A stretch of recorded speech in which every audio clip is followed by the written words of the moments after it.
வாழ்க வளமுடன், வாழ்க வையகம். நான் உங்கள் சிங்கப்பன் சிங்கிள் பேரண்ட் ஃபேமிலி. மார்கழி 13ஆம் நாள் திருப்பாவை பாசுரம்.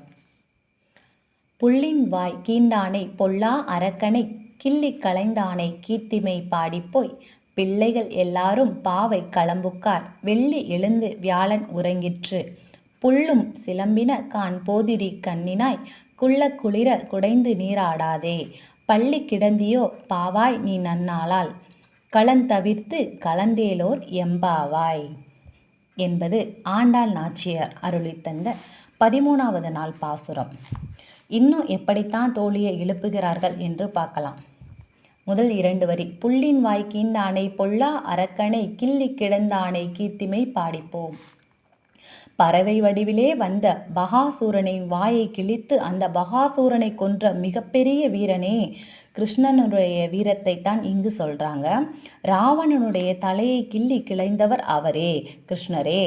அரக்கனை பொல்லா அரக்கனே என்று சொல்றாங்க. மிகப்பெரிய பொல்லாதவனாகிய அரக்கனை ராவணன் தலையை கிள்ளி களைந்தவர் இவரே.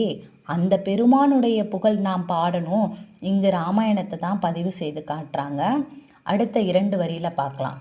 பிள்ளைகள் எல்லோரும் பாவை கிளம்புக்கார் வெள்ளி எழுந்து வியாழன் உறங்கிற்று. ஏ தோழியே, பிள்ளைகள் எல்லோரும் பாவை களத்துக்கு போயாச்சு. அப்பெல்லாம் பாவை நோன்பு இருப்பவருக்கு ஒரு களம் வச்சிருப்பாங்க. அந்த களத்துக்கு எல்லாரும் போயாச்சு. இன்னும் ஒன்றும் நடந்துருச்சு. வெள்ளி எழுந்து வியாழன் உறங்கிற்று. அது கூட உனக்கு தெரியாம இன்னும் தூங்கிட்டு இருக்கியே பெண்ணே, எழுந்து வா அப்படின்னு சொல்றாங்க. அடுத்த 2 வரியில பார்க்கலாம். புல்லும் சிலம்பினக்கான் போதிரி கண்ணினாய் குள்ள குளிர குடைந்து நீராடாதே. பறவைகள் பாடுகின்ற தாமரை போன்ற கண்களை உடைய அழகான பெண்ணே, நீ நன்றாக குளுமையான நீரை ஆடி அனுபவிக்காமல் இப்படி உறங்கிக் கொண்டிருக்கிறாயே அப்படின்னு கூப்பிடுகிறார்கள். மேலோட்டமான நீராடுதல் கிடையாது. உடல் முழுக்க குளிரும்படியான ஒரு மகிழ்ச்சியான நீராடுதலை இப்படி தவிர்த்து விட்டு படுத்துட்டு இருக்கியே, வேகமா எழுந்து வா அப்படின்னு கூப்பிடுறாங்க. அடுத்த 2 வரியில பார்ப்போம்.